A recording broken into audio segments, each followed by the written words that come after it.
Subscribe करें और bell दबाएं ताकि कोई खबर रह न जाए।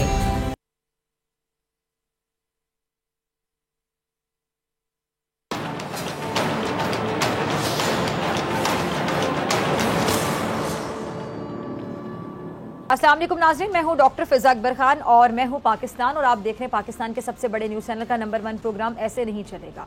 ऐसे पाकिस्तान को FATF में ब्लैकलिस्ट कराने की भारतीय साजिशें नाकाम हो गई हैं। FATF ने 27 में 24 सिफारिशात पर पाकिस्तानी इक़दामात पर इत्मीनान का इजहार कर दिया है। अब बाकी जो 3 सिफारिशात हैं इसके बाद पाकिस्तान पर ये जो आप कह रहे हैं कि लटकती हुई तलवार है हमेशा के लिए हट जाएगी और इन 3 नुकात पर अमल करने के लिए FATF की जानिब से 3 माह की मोहलत भी दी गई है। अच्छा, मैं आपको यहाँ बताना चाहूँगी नाज़रीन कि पाकिस्तान ग्रे लिस्ट में कैसे आया था। दुनिया भर में मनी लॉन्ड्रिंग और दहशतगर्दों की माली इमदाद रोकने के लिए एक इदारा है FATF, financial action task force. इस इदारे ने 40 सिफारिशात मुरतब की हैं। अब इनके नफाज को इंटरनेशनल कॉर्पोरेशन रिव्यू ग्रुप नामी एक जो ज़िली तंजीम है वो देखती है। नवंबर 2017 में इस ग्रुप का इजलास अर्जेंटीना में हुआ। अब इसमें पाकिस्तान के बारे में एक करारदाद पास की गई थी जिसमें कलदम तंजीमों की जो मुबैना हिमायत है उसका इल्ज़ाम लगाया गया था। उसके बाद अमेरिका और बरतानिया ने पाकिस्तान को ग्रे लिस्ट में शामिल करने की सिफारिश की। फ्रांस और जर्मनी ने भी इसकी हिमायत की। अब पाकिस्तान की सिफारती कोशिशें कामयाब न हो सकी और जून 2018 में पाकिस्तान को FATF की ग्रे लिस्ट में डाल दिया गया। अब ग्रे लिस्ट में मौजूद जो ममालिक हैं उन पर आलमी सतह पर आप कह लें कि मुख्तलिफ तरह की मुआशी पाबंदियाँ भी लग सकती हैं। आलमी इदारों से कर्ज लेने का सिलसिला भी इस बुनियाद पर रोका जा सकता है।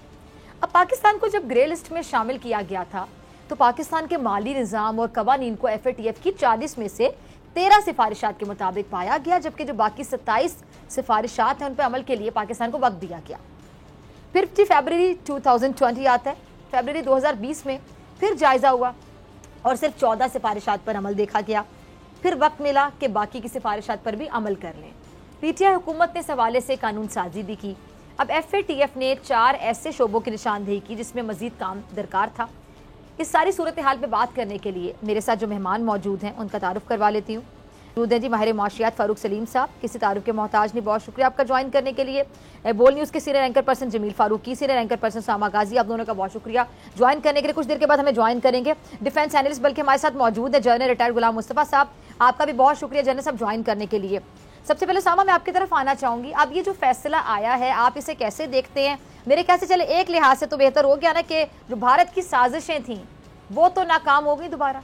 देखिए, वो तो पहले दिन से भारत कोशिश कर रहा है और इसमें लॉबिंग में इस दफ़ा अमेरिका और फ्रांस भी शामिल थे।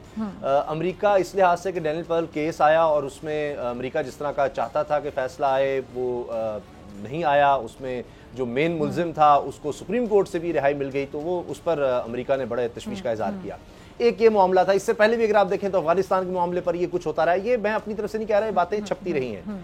फिर आप ये देखिए कि फ्रांस इस दफ़ा क्या कर रहा है कि जी फ्रांस को तहफ़्फ़ुज़ात है कि नामूस रिसालत वाला जो मामला हुआ जिस तरह से पाकिस्तान में हुआ, अभी उन्होंने पाकिस्तान के सदर ने एक बयान दिया कि जी मुसलमानों के खिलाफ क्यों कानून साजी कर रहा है फ्रांस, कि उन पर ज़्यादा निगरानी रखी जाएगी, मसाजिद में इस तरह निगरानी रखी जाएगी। फ्रांस ने हमारा एनवाय बुला लिया। अब फ्रांस में ये FATF का इजलास हो रहा था, फ्रांस भी अपनी जगह पर लॉबिंग कर रहा था। आपने जिस तरह पहले बताया, पहले भी नाम लाने में फ्रांस का हाथ था। तो मुझे कहीं ये लगता है कि ये पाकिस्तान के हक में है। ठीक है, हम इंटरनेशनल कम्युनिटी से लग तो नहीं रह सकते, अक़वाम मुत्तहिदा की कोई हो, FATF हो, जितने भी आलमी इदारे हैं हमें उनके साथ चलना है और ये कोई ये नहीं कि सिर्फ पाकिस्तान के लिए है। लेकिन लॉबिंग होती रही है। अगर मेरिट पर होता, प्योरली मेरिट पर, तो मेरा ख्याल है कि पाकिस्तान को व्हाइट लिस्ट में आ जाना चाहिए था। पाकिस्तान ने पहली दफा हुआ 14 नकात पर अमल, फिर इजलास होता है तो हम 21 पर करते हैं और ये FATF स्टेटमेंट देता है कि 21 पर हो गया। अब भी जो उनकी हालिया स्टेटमेंट आई है कि जी 24 पर तो मुकम्मल अमल दरामद है, बाकी जो 3 रह गए उन पर पार्शल अमल दरामद है। तो ये ऐसे लगता है कि जब कान आपने पकड़ना हो जरा आप और ज्यादा इस तरह डू मोर को होता है। भारत के भी बहुत से बैंक्स पकड़े गए, उनकी मनी लॉन्ड्रिंग पकड़ी गई, लेकिन आप उस तरह से उनका नहीं देखेंगे क्योंकि उनके साथ आपके जनाब 1.25 अरब की आबादी है, तो उस लिहाज से आपके उस तरह के रिलेशंस हैं। हमारी कमजोरियां हैं लेकिन वो जरा फिर बढ़ा चढ़ा दी जाती हैं। अभी ये भी है कि ब्लैक लिस्ट करने की कोशिश थी तो पहले भी हो चुकी, ये कोई ढकी चुकी बात नहीं है, भारत कर चुका, लेकिन हर दफा तुर्की, मलेशिया, चीन, ये इस तरह और दीगर ममालिक बड़ा पाकिस्तान का साथ देते थे। 3 ममालिक की तो मुकम्मल हिमायत रही, उसकी वजह से है। तो मुझे लगता है कि उम्मीद है कि अब ये जो बहाने भी हैं ये जून में भी इंशाल्लाह अगले जो सेशन में ये भी खत्म हो जाएंगे। पार्शली 3 रह गए हैं और पाकिस्तान ने बड़ी तेजी से पिछले 1 साल में प्रोग्रेस दिखाई है।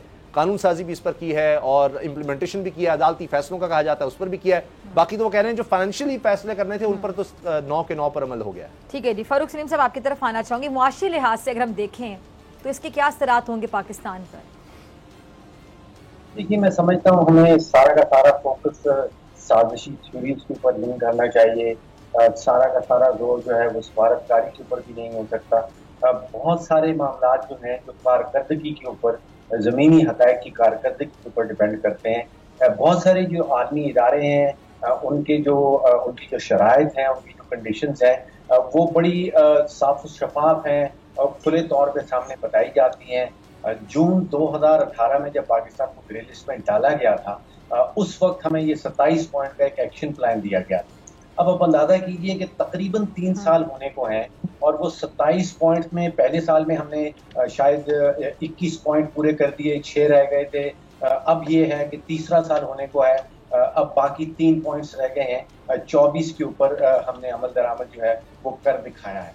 जहाँ पे 4 स्टेजेस हैं इसकी। पहली तो ये है कि आपने निशानदेही करनी है, दूसरी स्टेज आती है तफ्तीश की, तीसरी स्टेज आती है मुकदमा चलाने की और चौथी स्टेज आती है सजा देने की। हमारे यहाँ कानून साजी हो चुकी है, लेकिन प्रॉब्लम मैं समझ रहा हूँ कि कन्विक्शन, जो सजा, एक्चुअल सजा देने में पाकिस्तान बहुत कमजोर रहा है। और अगर आप उसके कुछ नंबर देखना चाहती हैं, टेरर फाइनेंसिंग के हवाले से वो कह रहे हैं कि 228 टोटल केसेस जो हैं वो चलाए गए थे, जिनमें से 58 कन्विक्शंस हुई हैं और तकरीबन सारी की सारी तकरीबन 49 सिर्फ एक ही सूबे से हुई हैं, पंजाब में, और बाकी सारे सूबे मिला के सिर्फ 9 कन्विक्शंस हैं। तो जो म्यूचुअल इवैल्यूएशन रिपोर्ट लिखी गई थी उसमें कहा गया था कि ऐसा हो नहीं सकता कि बाकी 3 सूबों में भी ये कार्रवाई ना हो रही हो, तो वहाँ पे कन्विक्शन की बड़ी कमी रही। मनी लॉन्ड्रिंग के हवाले से अगर आप कॉन्क्रीट नंबर देखना चाहती हैं तो वहां पे कह रहे हैं कि 2420 तफ्तीश इन्वेस्टिगेशन हुई थी, जिनमें से 354 के ऊपर मुकदमा चलाया गया और सिर्फ एक शख्स के ऊपर एक्चुअली सजा उसको दी गई। तो कानून साजी हम कर चुके हैं, बहुत अच्छी बात है।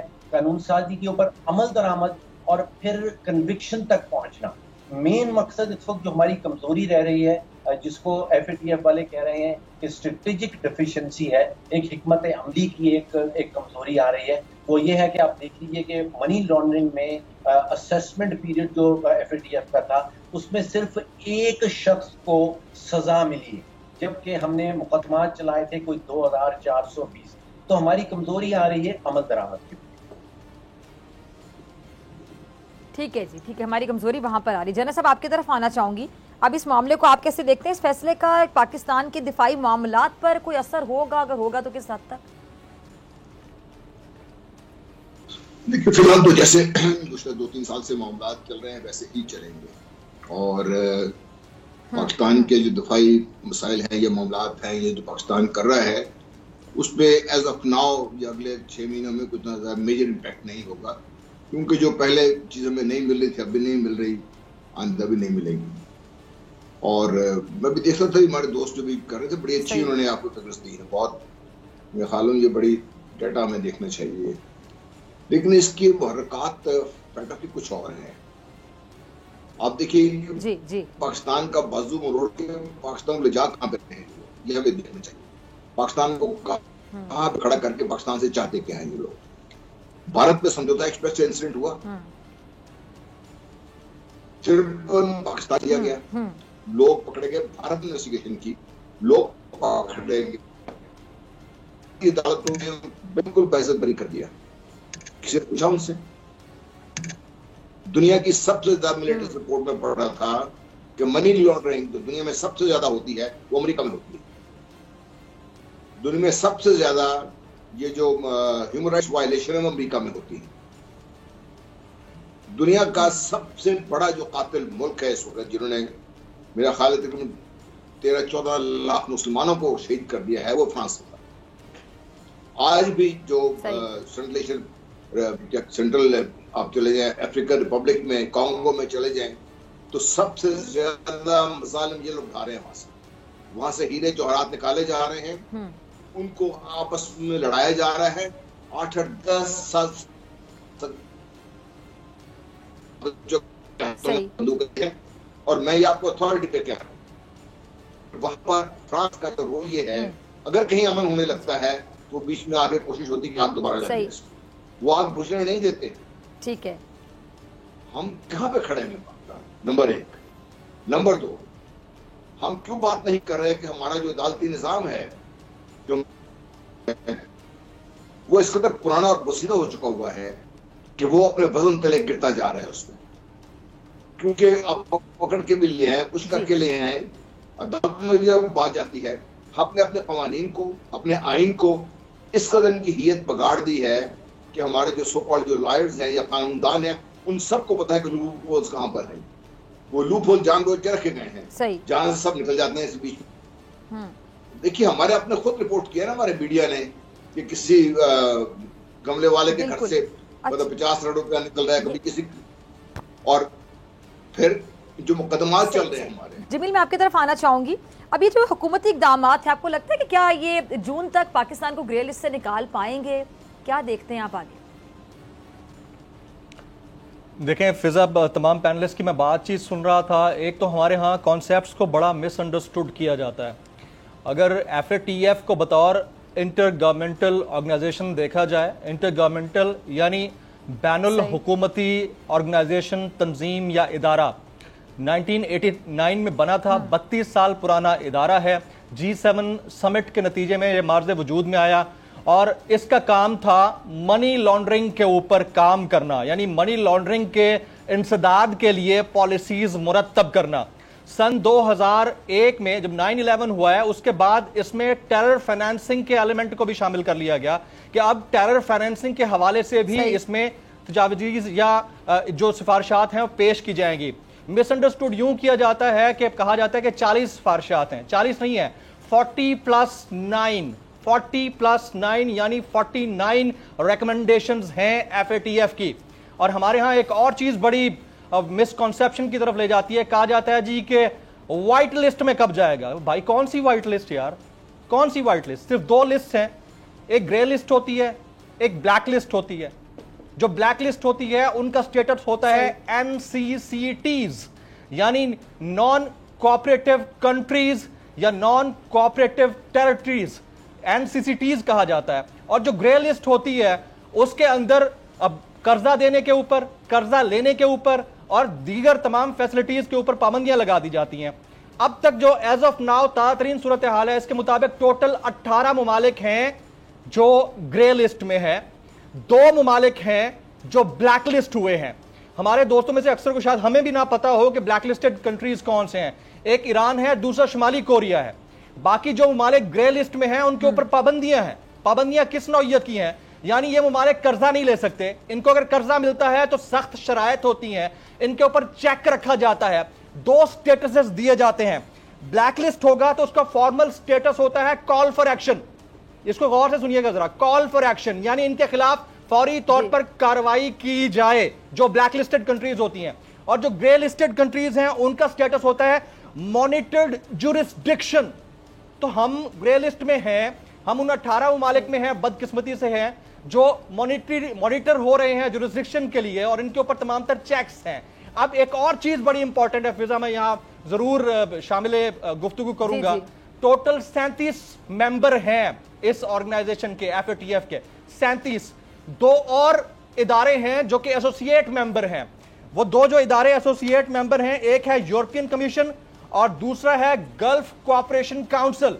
बाकी 37 मुमालिक में एक हमारा मुखालिफ तरीन मुल्क भी मेंबर है FATF का, एंड दैट इज इंडिया।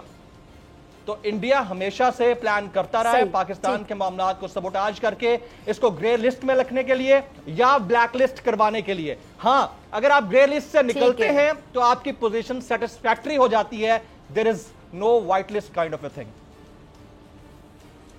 ठीक है। अच्छा, जमील ने ये इंडिया के हवाले से जो बात की उसामा गाजी, ये बिल्कुल ठीक है कि भारत इस हवाले से साजिशें करता रहा है, लेकिन जो साबिका हुकूमतें हैं, क्या उनकी कोई गफलतें नहीं थी? क्या कोताहियां नहीं थी जिसकी वजह बनी? या सिर्फ हम कह सकते हैं कि भारत की साजिशें ही हैं?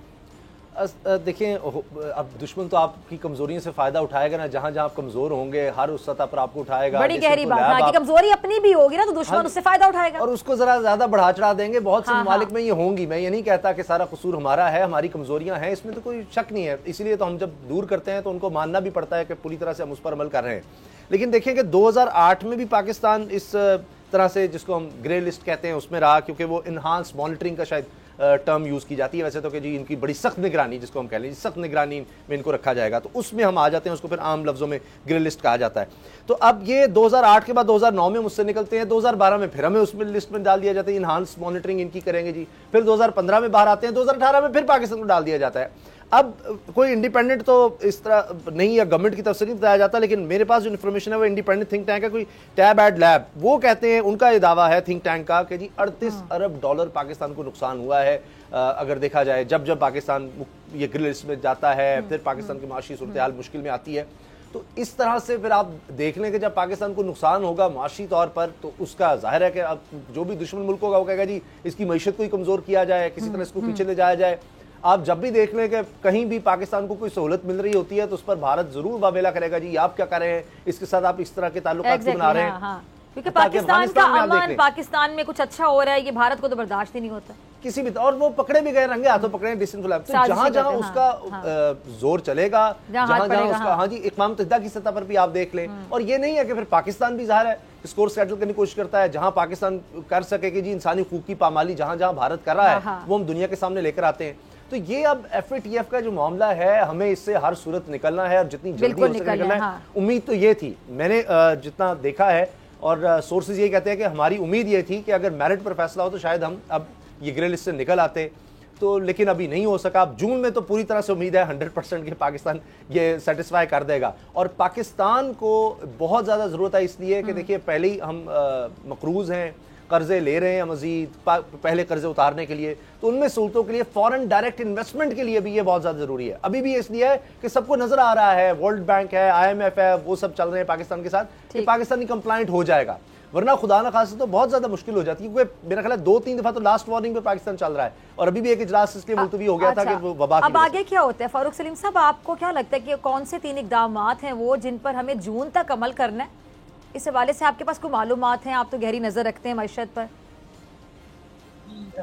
अगर ज़मीनी हकीकत देखी जाए तो जब हम तकरीबन 2 हफ्ते पहले रह जाते हैं, जब FATF की जो मीटिंग है वो होने लगती हैं, तो मुल्क के अंदर तैयारी शुरू हो जाती है। उससे पहले मैंने महसूस किया है कि हम सोए रहते हैं। तो आप अंदाज़ा कीजिए कि हमने सिर्फ जो 6 उसकी शराइत रह गई थी उनके ऊपर अमल दरामदी करते हुए कोई हमें 1.5 से 2 साल निकल गए। और बहस FATF के ऊपर उसी वक्त शुरू होती है जब 2 या 3 हफ्ते रह जाते हैं उसकी मीटिंग के आने।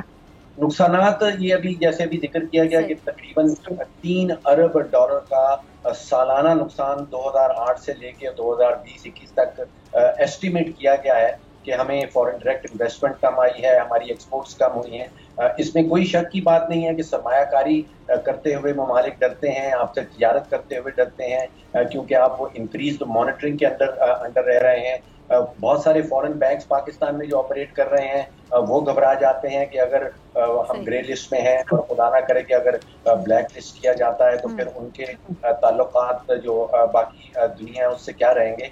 एक चीज मैंने देखी है कि हमारे अपने अटॉर्नी जनरल ने सुप्रीम कोर्ट में खड़े होकर, जब वो सेनेट का केस चल रहा था, तो उन्होंने कहा कि जी बहुत सारी पेमेंट्स जो हैं बोरियां भर भर के वो दुबई में कहीं जाके इनकी पेमेंट्स होती हैं। तो इस किस्म की जब स्टेटमेंट्स आती हैं और वो हमारे आला तरीन ओहदेदार जो देते हैं, मेरा ख्याल है कि उनको एहतियात करनी चाहिए। इस किस्म की चीज़ें बोलने से पहले 100 दफ़ा सोचना चाहिए कि इन स्टेटमेंट्स का इस्तेमाल जो है, जैसे अभी पहले कहा गया, हमारे दुश्मन ममालिक क्या करेंगे और फिर जो इदारे हमको मॉनिटर कर रहे हैं वो क्या करेंगे। तो ग्रे लिस्ट से क्या जून में हम निकल पाएंगे? मेरा ख्याल है कि हमें जब तक वो कन्विक्शंस के ऊपर जो जोर दिया जा रहा है, जब तक हम ये साबित नहीं कर दिखाएंगे कि हमने कानून साजी तो कर ली है, हम तफ्तीश भी कर रहे हैं, हम मुकदमा भी चला रहे हैं, तो फिर हम सजा क्यों नहीं दे पाते। अब अगर वो पीरियड जो है ये तरफ को अगर सजा दी गई है तो दैट्स नॉट नहीं कर पाते। ठीक है जी। जैनब साहब आपकी तरफ आना चाहूंगी। ये जो गुस्ताखाना खाके हैं, इनके बाद फ्रांस ने एक बार फिर हमने देखा कि मुस्लिम दुश्मनी का सबूत दिया। अब FATF मामले पर पाकिस्तान की भरपूर मुखालिफत की है, मुस्लिम दुश्मनी भी एक तरफ, दूसरी तरफ पाकिस्तान की मुखालिफत भी। क्या वजह नजर आती है आपको, इतना खटकता है पाकिस्तान? देखिए मैं पहले भी जो आपका सवाल था उसके जवाब में ही कह रहा था, मेरे दोस्त बड़ी अच्छी बातें कर रहे हैं, सब ठीक कर रहे हैं, इसका जो टेक्निकल एस्पेक्ट है ना, वो तो पाकिस्तान ने पूरा करना ही करना है। पाकिस्तान को करना है, पाकिस्तान के फायदे में। उसमें जो कमजोरियां थी वो हमें समझनी चाहिए। एक हमारी जो इन्वेस्टिगेशन है, नंबर 1। नंबर 2, जो हमारे कवानीन है, मैं बार बार ये कह रहा हूँ, और ये आइन और कानून को जो हमने बिगाड़ के रख दिया है, जिसमें से डिलिबरेटली लूप होल्स छोड़े गए हैं ताकि लोग निकल जाएं, और अदालतों का जो निज़ाम है वो आपके सामने है। एक मसला ये पाकिस्तान को ये भी ठीक करने वाला है। जहां तक फ्रांस का ताल्लुक है, बात अल्जीरिया में कितने लोगों को उन्होंने शहीद किया, लीबिया में क्या किया इन लोगों ने। आप कोई फ्रांस जाएं तो दुनिया जहान की दौलत चोरी करके वहां फ्रांस जाती है, अमेरिका जाती है, बरतानिया जाती है। प्राइम मिनिस्टर हमारा खुद बार बार कह चुका है, मैंने आपसे कहा था, डॉक्यूमेंटेड है ये, कि सबसे ज्यादा मनी लॉन्ड्रिंग अमेरिका में होती है। टेरर फाइनेंसिंग अमेरिका करते, अमेरिकन करते रहे, उसके बीच में खुद जाते रहे लोग उनके। अब जब उनको 9/11 हुआ, उसके बाद उन्होंने काम ठीक करना शुरू किया है। अब उनका तरीका मुख्तलिफ है। तो आप ईरान कॉन्ट्रा डील आप भूल गए, हम सारे कुछ हम लोग। देखिए, पाकिस्तान ने जो कुछ करना है वो तो करना है। पाकिस्तान बहुत दिफाई पोजीशन में है। हमारी जो इकोनॉमिक मैनेजमेंट रही ओवर द ईयर, जिसने हमें पाकिस्तान को यहाँ पे ला खड़ा कर दिया गया है, ये इसमें वो लोग बेनिफिट उठा रहे हैं उसकी चीज का। फ्रांस को दुख इस चीज का भी है कि पाकिस्तान में अवाम ने खड़े होकर क्यों उनकी इस बात को बुरा मनाया, बाकी दुनिया में क्यों इतना शोर नहीं मचा। हमारे प्राइम मिनिस्टर ने खड़े होकर बात की, बिल्कुल ठीक बात, किस शख्स की इतनी जरूरत है, कैसे हम इजाजत दे दें कि नबी करीम सल्लल्लाहु अलैहि वसल्लम की शान जो गुस्ताखी करें, फ्रांस उनको माफ कर दें हम लोग। मैं समझता हूँ कि पाकिस्तान का, पाकिस्तान के अवाम का, पाकिस्तान की गवर्नमेंट का, पाकिस्तान के प्रेसिडेंट का स्टैंड बिल्कुल सही था। ये उनको शर्म आनी चाहिए। नहीं तो जनरल साहब, अपनी गलती मानने की बजाय गलती भी उनकी और अपने दिल में ग्रज रखी हुई है, जहाँ पे मौका मिला वहाँ पे ग्रज निकालने पर आ गई है। तो मतलब अच्छी पढ़ी लिखी कौम है वो, अच्छे पढ़े लिखे लोग हैं वो। ये तो जहालत का सबूत दिया उन्होंने प्रैक्टिकली। हमारा मसला क्या है, हम कौन से इम्प्रेस नहीं ये लोग। हमें नहीं पता कितना जुल्म किया फ्रांस ने, अब भी कर रहा है। फ्रांस कितना जुल्म कर रहे हैं। मैं जो को सेंट्रल अफ्रीकन रिपब्लिक की बात कर रहा हूँ,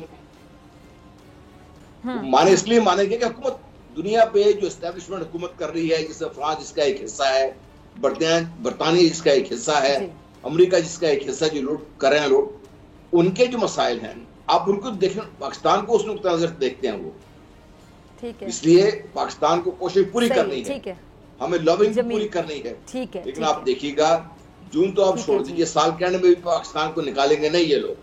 उस वक्त निकालेंगे जब इनका पाकिस्तान से कोई मतलब होगा। प्रोग्राम का मतलब लेने के बाद दोबारा फिर आपकी इजाजत से मैं जमील फारूकी का भी लास्ट कमेंट चाहूंगी जनरल साहब। ठीक है जमील, आपका लास्ट कमेंट।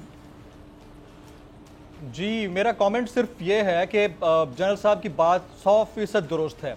अब देखें, अगर इन इदारों के या ऐसे इदारे जिनके साथ हमें चल के चलना है, उनके अपने वेस्टेड इंटरेस्ट ना होते तो फिर शुमाली कोरिया और ईरान दोनों ब्लैक लिस्ट में ना होते। तो आपको ग्रे लिस्ट में रखना ही रखना है इन्होंने, वो तो आप रहेंगे। लेकिन यहां पर अहम किरदार किसने अदा करना है? उन लोगों ने अदा करना है जो हमेशा नेगेटिव किरदार अदा करते हैं, पाकिस्तान में बैठकर इंडिया के नैरेटिव को सपोर्ट करते हैं, जिसकी वजह से हम लोग वहां पर ग्रे लिस्ट में तब से मौजूद हैं। और इसके बावजूद कि हम तकरीबन तमाम सिफारिशात पर अमल दरामद कर चुका है मासिवाय 3 के, तो फिर भी हमें यह भुगतना पड़ रहा है। तो हमारे यहां भी ऐसे एलिमेंट्स मौजूद हैं जिनकी हरकतों की वजह से। और हां, रिफॉर्म्स के मामले में आज सेकंड जनरल मुस्तफा साहब ने जिस तरह कहा कि हमारी जुडिशरी का जो मामला है, अब दैट इज वेरी सेंसिटिव, और वहां पर बहुत देखना होगा कि हमारे केसेस इतने डिलेड होते हैं, सजाएं हो नहीं पाती हैं, लोग बाहर इंतजार करते रहते हैं, पूरी पूरी उम्रें गुजर जाती हैं। और टेरर फाइनेंसिंग के मामले के ऊपर तो फौरन सजाएं होनी चाहिए। वो अगर नहीं होंगी तो जाहिर है फिर आप इसी तरह शिकंजे में पिसते जाएंगे, फंसते जाएंगे और फंसते चले जाएंगे। और पाकिस्तान के अंदर जो सियासत हो रही है, वो सियासत रिवायती सियासत ऐसी है, लगता है वो अपनी सियासत कर रहे हैं, लेकिन बाय हुक और क्रुक वो इंडिया के नैरेटिव को सपोर्ट कर रहे होते हैं। और इंडिया ऑलरेडी मेंबर है FATF का। जब एक मेंबर उधर बैठा है तो उसने तो अपनी सिफारिशात मनवानी है, और उसका अल्टीमेटली इनडायरेक्टली इंपैक्ट पाकिस्तान के ऊपर होता है, और पाकिस्तान वो बर्दाश्त कर रहा है।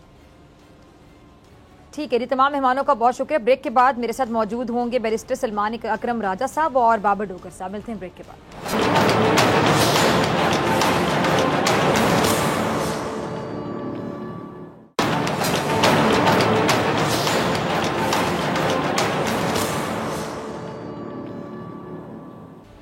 जी वेलकम बैक नाज़रीन। इलेक्शन कमिश्नर पाकिस्तान ने कौमी असम्बली के हल्का NA-75 में दोबारा इंतखाब कराने का हुक्म दे दिया है। अब डस्का में दोबारा ज़िमनी इंतखाब 18 मार्च को होंगे। चीफ इलेक्शन कमिश्नर का क्या कहना है वो भी आपके साथ शेयर करते हुए कहते हैं कि जी पोलिंग के रोज वोटर को इंतखाबी माहौल नहीं मिला, जिसकी वजह से इंतखाबात शफाफ और मुनसिफाना नहीं थे। अच्छा, पीटीआई के वकील अली जफर का कहना था कि इमरान खान ने बतौर लीडर कहा था कि 20 पोलिंग स्टेशन पर दोबारा इंतखाबात पर एतराज नहीं है, और नून लीग के वकील सलमान अकरम राजा ने मुतनाज़ 20 पोलिंग स्टेशन के वोटों का फॉरेंसिक ऑडिट कराने की इस्तदा करते हुए कहा था कि पूरे हल्के में फायरिंग हुई है, फायरिंग करने वाला जो भी हो वोटर हिरासा हुए हैं, और पहली बार ऐसा इलेक्शन कमीशन आया है जो सच बोल रहा है। आपको याद होगा नाजरीन के इलेक्शन के रोज हल्का NA 75 में शदीद आपने देखा कि बदनज़मी देखने में आई थी, इंतशार, जहां मुश्तल अफराद की फायरिंग से 2 अफराद जान की बाजी भी हार गए और कई जख्मी भी हुए थे, जिसके बाद नून लीग की जानिब से दोबारा इंतखाबात करवाने की दरख्वास्त की गई थी और पीटीआई की जानिब से रोके गए जो 20 पोलिंग स्टेशन हैं उनके नताइज जारी करने का मुतालबा किया गया था। अब 10 का इलेक्शन में उम्मीदवार की कामयाबी से पीटीआई और नून लीग के आप कह लें कि अलग अलग दावे सामने आए थे।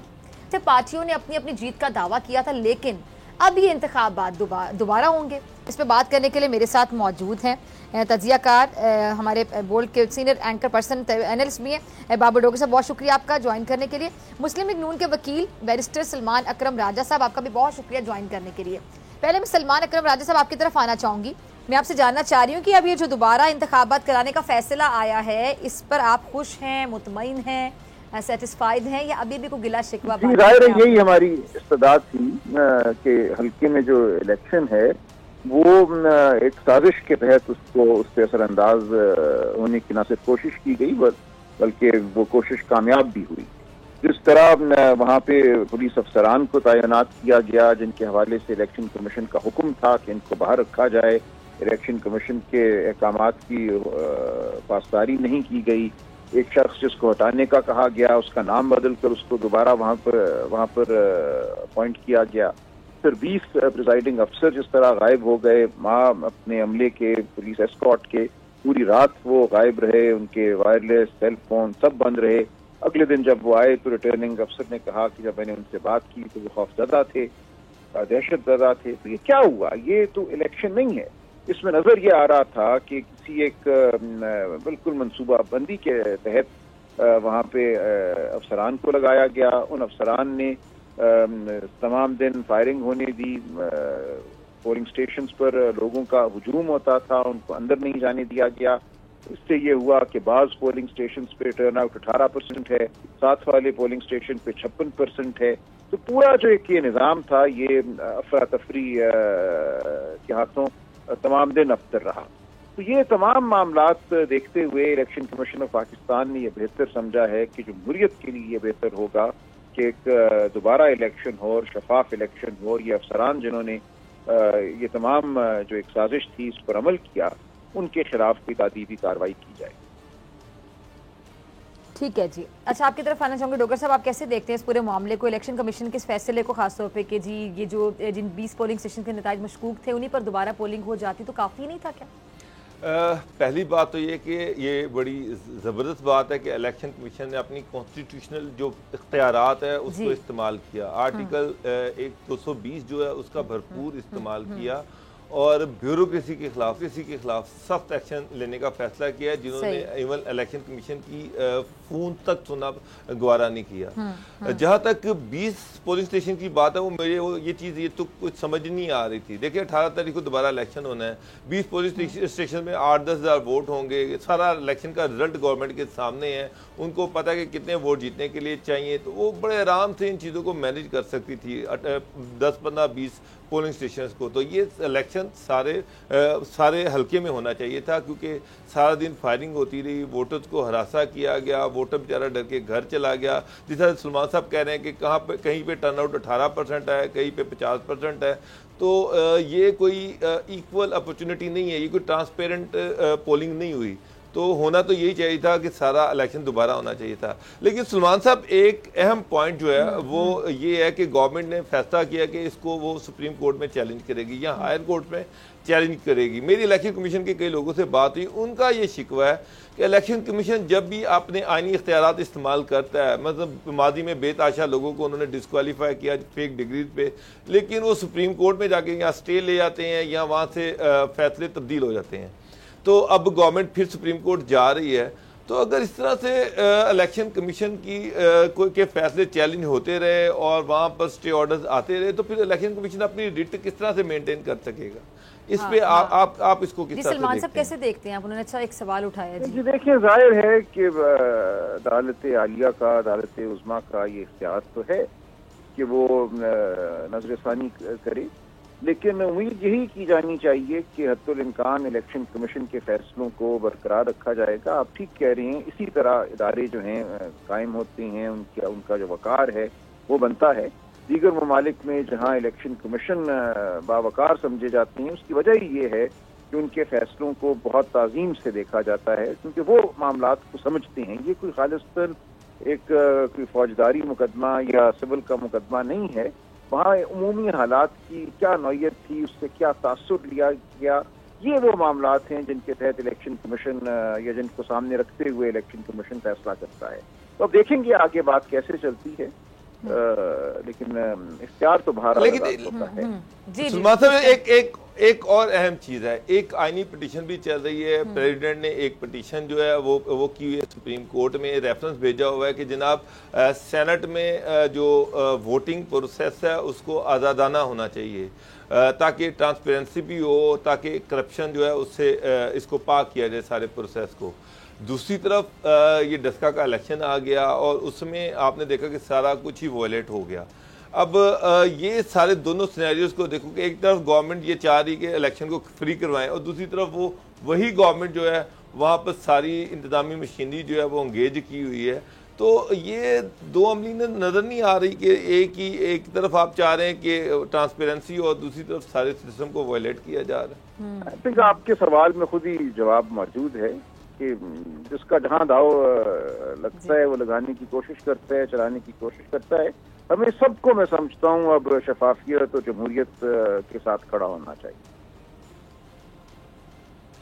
ठीक है। अच्छा सर, एक और चीज, चीफ सेक्रेटरी को भी बुला लिया है, आईजी को भी बुला लिया है, कमिश्नर और उनको चेंज करने की बात की गई है, ब्यूरोक्रेसी के खिलाफ खासतौर पे बड़ा सख्त एक्शन की अनाउंसमेंट किया गया है। क्या पीडा एक्ट लगेगा? किस तरह से इलेक्शन कमीशन के खिलाफ इंक्वायरी इनिशिएट कर सकता है?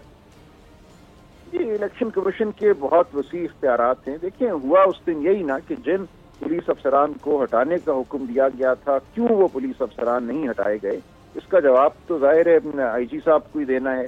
फिर चीफ इलेक्शन कमिश्नर ने ये एक प्रेस रिलीज जारी की थी 21 फरवरी को, जब 20 प्रिजाइडिंग अफसर गायब हो गए तो वो फरमाते हैं मैंने पूरी कोशिश की कि मैं राब्ता कर सकूं आईजी से, कमिश्नर से, डिप्टी कमिश्नर से, चीफ सेक्रेटरी से। रात 3 बजे राब्ता हुआ, उसके बाद उन्होंने भी फिर दोबारा राब्ता करना मुनासिब नहीं समझा। तो तमाम इंतजामिया जो थी वो इलेक्शन कमीशन और चीफ इलेक्शन कमिश्नर से एतराज कर रही थी, जबकि आइन ये कहता है कि उनको हद्दुल इम्कान हर किस्म की जो मावनत है वो देनी है चीफ इलेक्शन कमिश्नर को और इलेक्शन कमिशन ऑफ पाकिस्तान। ठीक है। तो यहाँ जाहिर है एक और सवाल की बात हुई। जी जी जी जी जी राय साहब, अब दोबारा 18 को इलेक्शन हो रहा है। तो पिछले इलेक्शन में हमने देखा वहाँ पर फरोज हाशी गवान भी हैं, उस्मान डार भी हैं, PMLN की भी सारी लीडरशिप, राना सनाउल्लाह और सारे वहाँ पर घुसे हुए हैं। तो मेरा आपका क्या ख्याल है कि इलेक्शन कमीशन को दोनों पॉलिटिकल पार्टीज को बैठा के या दोनों कैंडिडेट्स को बैठा के कोई SOP तैयार करना चाहिए कि इस तरह के लोग वहाँ पर ना आए और इस तरह से इलेक्शन में डायरेक्ट इंटरफेरेंस ना हो सके? उसी के तहत सूरी साहब को शायद फाइन भी हुआ है, वो बिल्कुल उस ज़ाब्ता अखलाक पे अमल होना चाहिए और उम्मीद की जानी चाहिए कि इलेक्शन कमीशन अमल कराने। अच्छा सलमान साहब, ये पहली बार इलेक्शन कमीशन ने, ठीक है, पहली कमीशन ने जो मुतालिका अफसरान उनको सजा दी है, चीफ सेक्रेटरी, आईजी की तलबी, फिर ये जो डिप्टी कमिश्नर, RPO समेत दूसरे अफसरान की मौतिली, अगर देखा जाए तो ये एक बड़ा फैसला, बड़ी तब्दीली कह सकते हैं आप इसको। अब इस तब्दीली का या जो आज़ाद इलेक्शन कमीशन के इन फैसलों का क्रेडिट आप किसी हद तक हुकूमत को नहीं देंगे? नहीं, देखिए, इलेक्शन कमीशन एक आज़ाद खुद मुख्तार इदारा है और ये जो उसके मेंबरान हैं और जो चीफ इलेक्शन कमिश्नर साहब हैं, मैं उनको क्रेडिट दूंगा। ये फैसला कि हमने वाकईतन इंडिपेंडेंट होकर काम करना है, ये उनका अपना फैसला है। अच्छा, वैसे एक और बात मेरे जहन में डोगर साहब आई, सलमान साहब से भी क्लियर करते हैं कि अगर ये इस तरह फैसला ना होता तो फिर हुकूमत को यकीनी तौर पर टारगेट किया जाना था कि इलेक्शन कमीशन भी हुकूमत के हाथों में खेल रहे, नैब के हवाले से बात की जाती।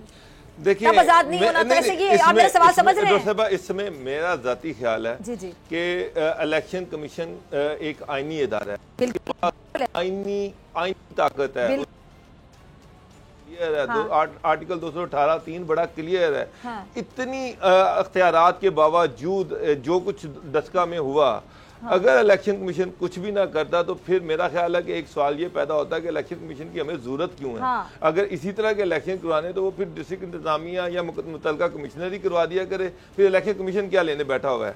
इलेक्शन कमीशन की ये जिम्मेदारी है कि वो ट्रांसपेरेंट मैनर में आज़ादाना तरीके से इलेक्शन करवाए, करप्शन का जो एलिमेंट है उसको भी ख़त्म करे और खौफ व हरास की जो एक एलिमेंट है उसको भी ख़त्म करे। अगर इलेक्शन कमीशन ये नहीं कर सकता, अगर वो इसी तरह के इलेक्शन होने हैं, तो फिर जो भी रूलिंग पार्टी होगी वो अपने बंदे जितवालिया करेगी। इलेक्शन कमीशन जो है ये जो अभी जो हुकूमत ने इलेक्शन कमीशन का फैसला जो सुप्रीम कोर्ट में चैलेंज करने की जो मंजूरी दी है, भी अहम पॉइंट है। इस पे क्या होगा सलमान साहब, कैसे देख रहे हैं इस फैसले को आप? ठीक है जी, हर एक का हक होता है कि वो कानूनी इदारा जब करेंगे अदालत देखेगी, इसमें कोई तशवीश की बात नहीं। ठीक है जी।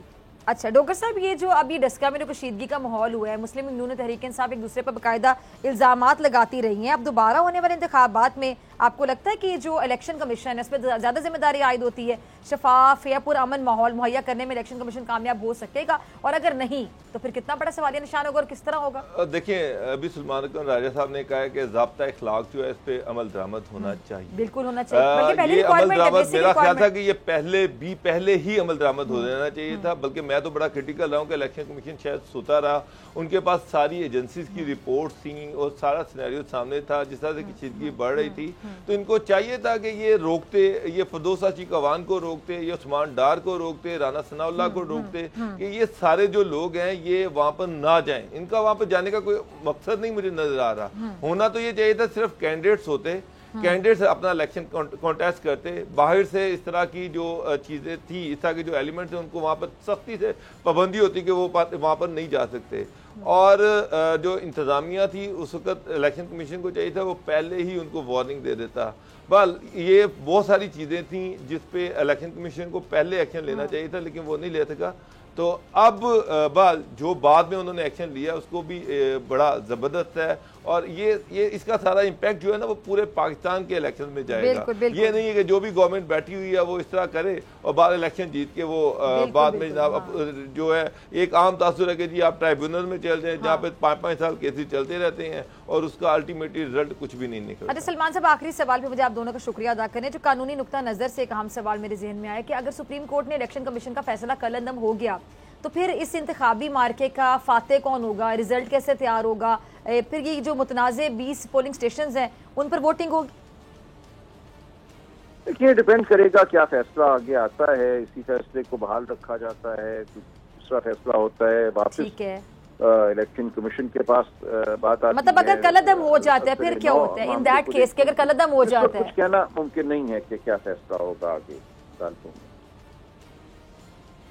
ठीक है जी, डॉक्टर साहब आपका लास्ट कमेंट इसी पे जरा कमेंट कर दें कि आप कैसे देखते हैं? देखिए, सुप्रीम कोर्ट का क्या फैसला आता है मैं तो उसके बारे में कुछ नहीं कह सकता, लेकिन यही सुप्रीम नहीं अगर ये कलअदम हो जाता है फैसला फिर आगे आप क्या देखते हैं? अल्टीमेटली फिर जो सुप्रीम कोर्ट के ऑर्डर होंगे वही प्रिवेल करेंगे, उसी के तहत जो भी होगा। अगर वो इसको कलअदम करा दे देती है और वो कह देती कि 20 हल्कों में करवा दिया जाए तो फिर करवाना पड़ेगा। इंतजामिया तो उसी को फॉलो करेगी जो सुप्रीम कोर्ट का ऑर्डर होगा। ठीक है जी, बहुत शुक्रिया। दोनों में हम ब्रेक पे जा रहे हैं, ब्रेक से वापसी पे मेरे साथ मौजूद होंगे सदीक जान, उनकी बड़ी खबर।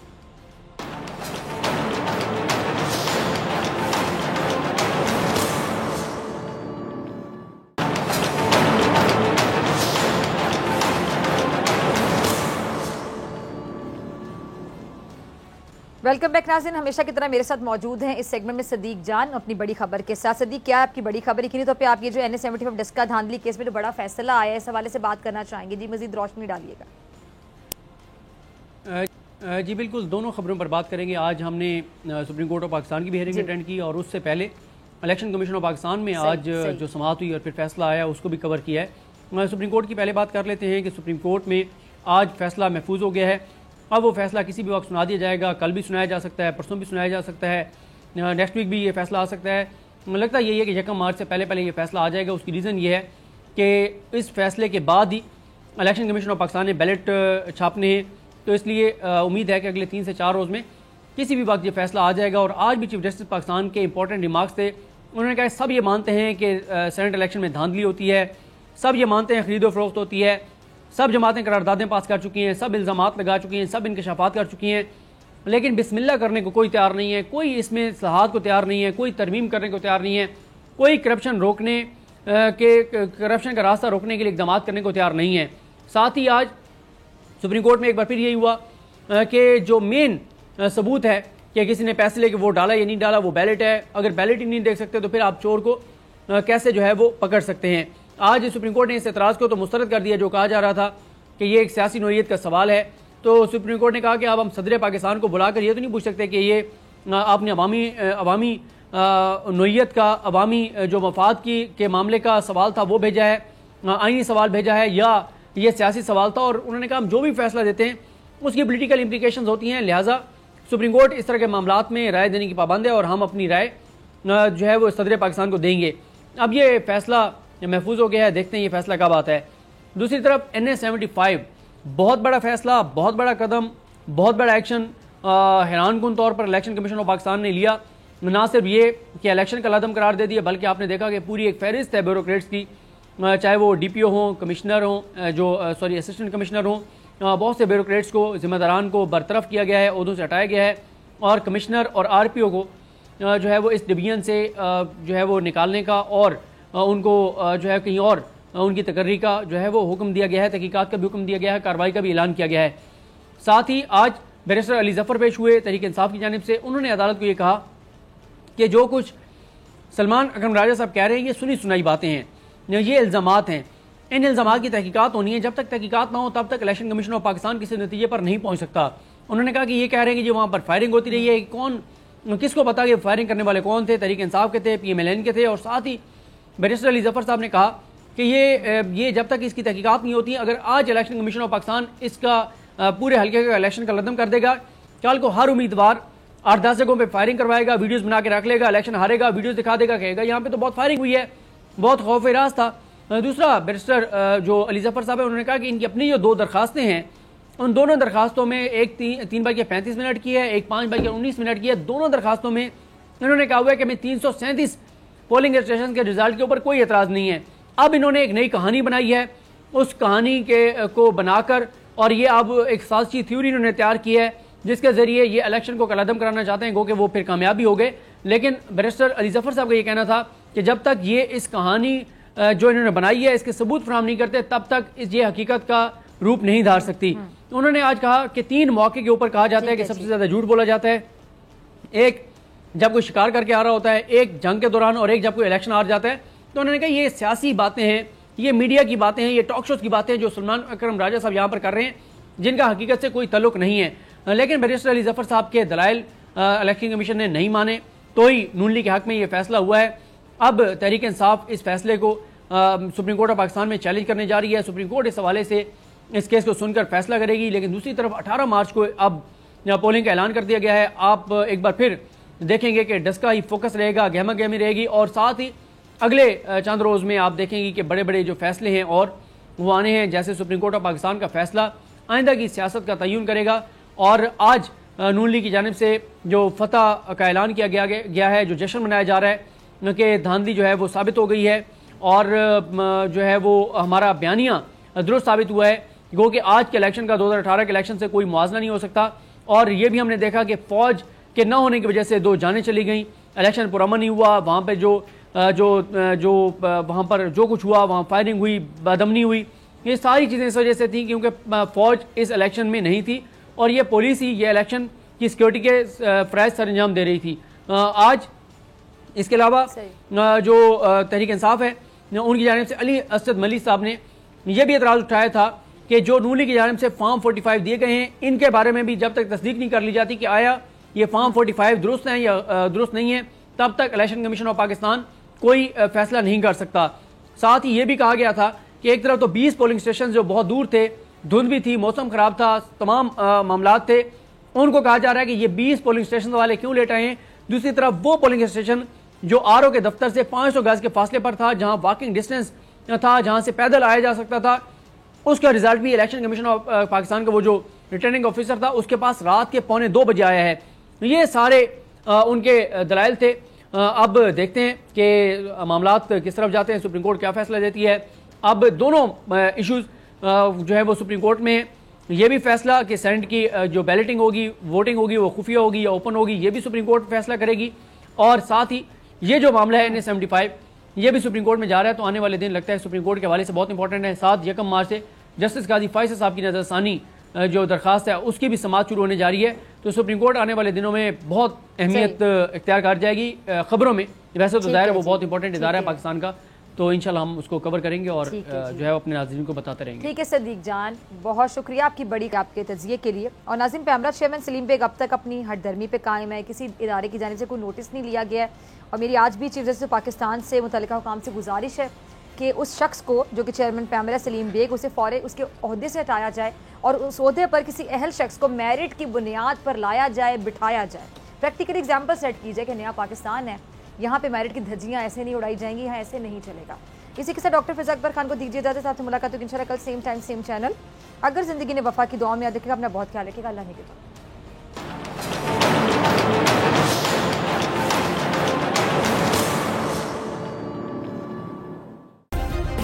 सब्सक्राइब करें और बेल दबाएं ताकि कोई खबर रह न जाए।